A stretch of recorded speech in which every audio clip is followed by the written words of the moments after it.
Very quickly, you talked about the report gathering dust in your own words, and we tried to find out from Honorable Kumaila if he would want, what he would love the government to do with this particular report. Do you think, as some have said, that it should be discarded, that we do that, or we go inside of it? Do you think we have the solutions in that particular report? Well, we had about 449 delegates from all parts of Nigeria. First, 33 delegates per senatorial zone or per state. By the time we moved and got people from different walks of life, even the illiterate market woman was there. And I remember one particular woman said, "Make una no vex. Me, I no go school, but my own be say, this is her own level." Then you see the profs. And from each person, we got analysis of what they think was wrong and possible solutions. Let me tell you, until I got to that conference, I didn't even know the areas occupied by Boko Haram today is the home of the Christians. In Borno, another Mawa, home of the Christians now forcibly converted to Islam. Bishop Bogobri of Kafanchan was there, telling us that you can't even have approval to build a church. Now, you come down from the south, you have those talking from different angles. We worked, we proffered solutions. If the government wants to move forward in terms of progress in this country, government should sit down, look at the summary, then look at the verbatim reports, and get it. If there is any hardworking legislator today who wants to make a name, he should go for that report, because we prepared bills. What you're saying is that report has specifics in terms of like solutions for rehabilitating the Northeast, rehabilitating other parts of the country. Identification and rehabilitation, it's all there. The problem was how much to be allocated from federal government. That's where we disagreed, but not the solutions. We had the solutions. We even projected what Nigeria would be. Okay, I will tell you. By the time we were there, the female suicide bombers were not in place. But a delegate from that Chibok area, a woman, got up and said the problem now is that the Boko Haram people are training female suicide bombers. That in the next couple of months, they will unleash them in the society and warned us, don't look at them as harmless people. And what she said came to pass. The people knew and they talked. But if government wants to make use of something tangible, government can. Look at it again. If government has to look at that, that report, would there be need to, how do I put it now, would there be need to break it down, or can that report run as it is? As in, is it a handy tool? No, it's not a report that will run on its own. It is a handy tool for government to refer to in its progress. Now, let me put it this way. Every month, they have Federal Allocation Committee. One of the things we discussed there was, why do banks not lend money to the manufacturers? We realized they prefer to lend to governments, because every state government, 2 weeks after getting its monthly allocation, runs out of money and goes to the bank manager to say, lend me money. The bank manager says, how much do you need? We'll give you. 2 weeks later, the bank collects monthly interest for 2 weeks loan and smiles some. And the accountants general, who were there, the former accountants general who were there, sat down and said, look at these possible solutions. Every 2 weeks, allocate money to the states.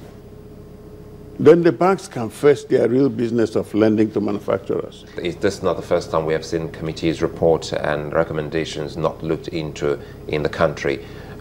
What would you be saying? Because we need to have an insight into what is in that particular document so that the government or this present government can have an idea of what it contains. Well, let me start from the major problem now, which is economic. Nigeria's economy is nosediving. Our sources of income are drying up. We have mineral resources in all states of Nigeria. But if you go and check the revenue from mineral resources, it's almost zero. Almost zero. The entire north is full of resources. And those resources are being mined daily. And who are those people mining? They are very poor people. Those people don't work for themselves. They work for the big man who sits in one hotel waiting for them. And he does not pay anything to government. So if the government, beginning with the state governments that are near to the people, if the governments can look inwards, they have fresh sources. You come down south, get down to Ondo State. You have a lot. River State, in fact, all the oil producing, okay, get that to Ebonyi State. It's an agricultural state. All you need to do is sit down. Think of what and what can be done. But every month, the governors now go over to Abuja. Instead of the commissioners only, the governors have to be there. And they now live in Abuja and they visit their states. They can get more money if they can look inwards. When they talk of internal generated revenue, they think of only taxes from the poor people. In the document. It's all there. We talked of free education. We talked of health. And that they should be justiciable. Yeah, but you know, one of the things that Honorable has also spoken about, Honorable Kamaila has spoken about, is the fact that they just want a plan. Because the federal government has spoken of rebuilding, rehabilitating the Northeast. It's something that the conference also agreed on. Yes. But they're saying, do this with a plan. And they believe that this is one of the ways to come up with a plan. Is anything wrong with that? No, nothing wrong with that. We already have it in that document. The only thing you have a plan in that document? It's all there. A detailed plan in that document? Detailed plans, because we had delegates from those areas. It's not a case of imposing solutions from up. They came from there. And to even tell you something, the delegates were in touch with their people. There was this issue of cattlemen, cattle rearers destroying farms in the north. And I remember some of them saying, we can't go home because we didn't vote for this. That their people are monitoring. And that for their own sake, they must represent their people well. So when it comes to the roadmap, when it comes to the plan for that area, it's all there, it's detailed. But the political will to say, yes, we accept this conference, which has been submitted to the government, government has since worked on it, said we have accepted, government has sent to the National Assembly. But if you remember, it is the president who determines what next. If the president of Nigeria would take a look and say, yes, I want to examine this, yes, I wasn't the president then, now let me look at this thing.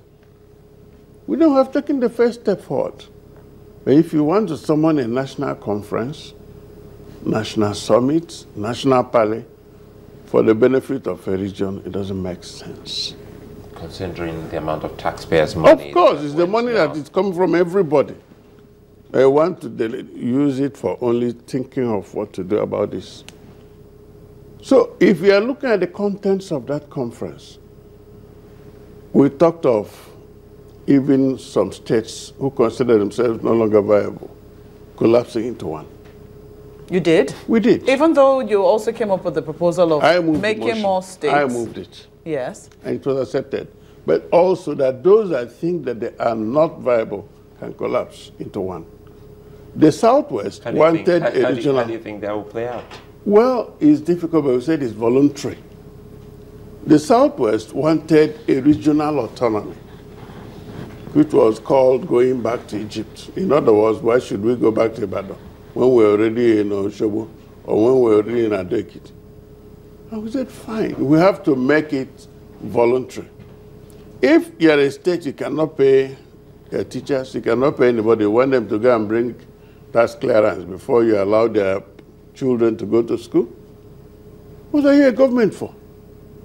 If you're in Zamfara, and then the Zamfara, of course, has very low federal income coming in, why do you want to exist as one? You can easily collapse into a larger group. In other words, instead of having 10 permanent secretaries, you have only one.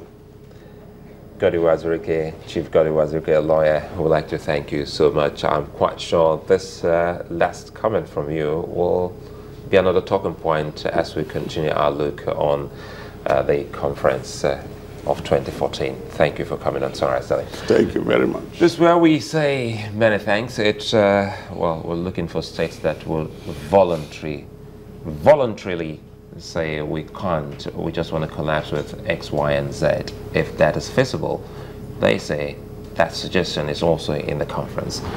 It's a wrap on the show today. Many thanks for watching. I'm Sulaiman Alede. Well, thank you, and thank you for sending your contributions as well. I'm Maokbe Ogun. Now I'm Neo Taigwe. Have you a nice day.